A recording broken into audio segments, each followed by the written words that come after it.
year 337 BC, Philip II, king of Macedonia, invited Aristotle, a renowned philosopher of his day, to the capital city of Pella to undertake the education of his son, Alexander, then 13. Aristotle labored at the task for 4 years, instructing the young lad, forming his mind. Lysimachus taught him to write letters, and Leonidas trained his body. Alexander admired Greek literature, and he envied Greek civilization. He was a lover of all kinds of reading and had a violent thirst for learning. Alexander was blessed with soft, blue, melting eyes and luxurious blonde hair. He was sentimental and emotional. Physically, he was strong and well-proportioned. He was excellent in all sports and could have easily entered the Olympic Games because of his agility. The Greeks viewed sport as a vital and important form of artistic expression. Only freeborn Greeks were allowed to compete in the games. The athletes were submitted to 10 months of rigorous training under the tutelage of professional instructors to prepare for the event. In Greece, there was no greater fame for a man. Victorious athletes received jubilant welcomes as they returned home from competition, receiving triumphant processions, and were treated as royalty. Statues were erected in their honor, and they were held in high esteem. Alexander's friends tried unsuccessfully to convince him to enter the games. Alexander's response, "Only if my opponents are kings will I compete." One quality in him dominated all the rest: ambition. Alexander was a hero worshiper and wanted desperately to please his father. Philip spent most of his time away on campaign, and upon his return to Pella was fully occupied with diplomatic affairs and state banquets. He spent very little time with young Alexander. Alexander's relationship with Philip was rather complex. There was genuine admiration, but also an underlying competitiveness between the two. He wanted badly to follow in his father's footsteps. Alexander's fear was that Philip would leave nothing left for him to conquer. The lad was extremely ambitious. From an early age, Alexander was accustomed to the company of politicians, artists, ambassadors, and generals. He would imitate their phrases and conversational tone with accuracy. Alexander was destined to become a man of action. The lad was extremely ambitious. From an early age, Alexander was accustomed to the company of politicians, artists, ambassadors, and generals. He would imitate their phrases and conversational tone with accuracy. Alexander was destined to become a man of action. Alexander absorbed politics, science, and a love for Homer's epic, the Iliad. He lusted for Homeric glory. He saw himself as Achilles, a great conqueror 1,000 years before him. He deemed it as the perfect treasure of all military virtue and knowledge. Alexander would memorize each and every line and recite important passages to build his inner strength morning, noon, and night.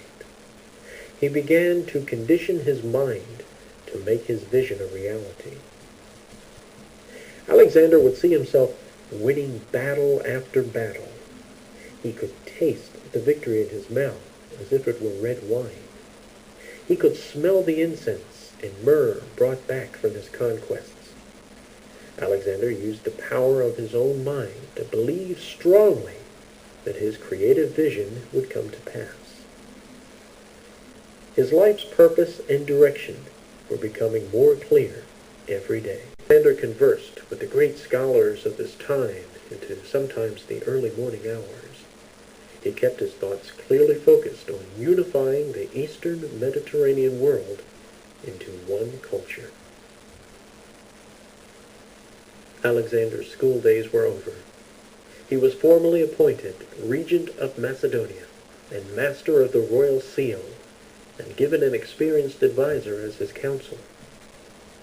No sooner had Philip left on his Byzantine campaign, a rebellion broke out among the Magi. a powerful warlike tribe. Alexander, without hesitation, took an expedition north and defeated the rebels, capturing the city and renaming it Alexandropolis, in imitation of his father's similar outpost, Philippolis. Meanwhile, Philip's campaign was not going well, and he summoned his son Alexander for a decisive battle at Corona, northeast of Athens. Philip commanded on the right wing, while Alexander, only 18, led a pre-dawn cavalry charge on the left, delivering the knockout blow that clinched Philip's victory. Alexander was a brave soldier whose perseverance marched onward. He led his troops by the brilliance of his boyish imagination. He believed that nothing was impossible and inspired his generals on to victory. After Philip's death at the hands of an assassin, Alexander came to power. He was prepared to dominate the world and make his father's dream his own, remembering his father's words, "O my son, seek out a kingdom worthy of thyself, for Macedonia is too little." On a bright sunny day in 334 BC, Alexander led 30,000 foot soldiers and 5,000 cavalry, botanists, geographers, and steppers to measure distance, for Alexander went forth not only to conquer. Alexander, taking the helm of a galley ship, navigated south to Troy. His journey to Troy was to obtain a symbol of good luck. He received a sacred shield from the Trojan War nearly 1,000 years earlier in exchange for part of his armor. Alexander believed that he was the hero in Homer's classic The Iliad, and that history would again repeat itself. Alexander returned from Troy with the Trojan symbol of good luck and his most treasured possession, the Iliad, under his pillow beside his dagger. Armed with the sacred shield, he was ready to do battle. Alexander led his men to victory at Granicus River. He had mapped unknown territory, built cities, opened trade routes, and stimulated the exchange of ideas of 3 continents.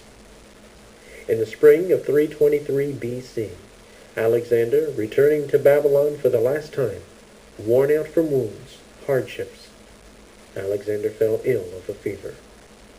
He could neither move nor speak. He was propped up so that officer and soldier could file past.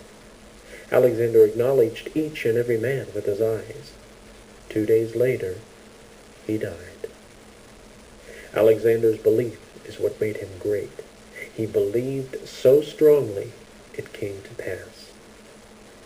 Alexander stood alone against half the world, and because of his positive thinking, he encouraged all he came in contact with to use the incredible power that lies within all of us.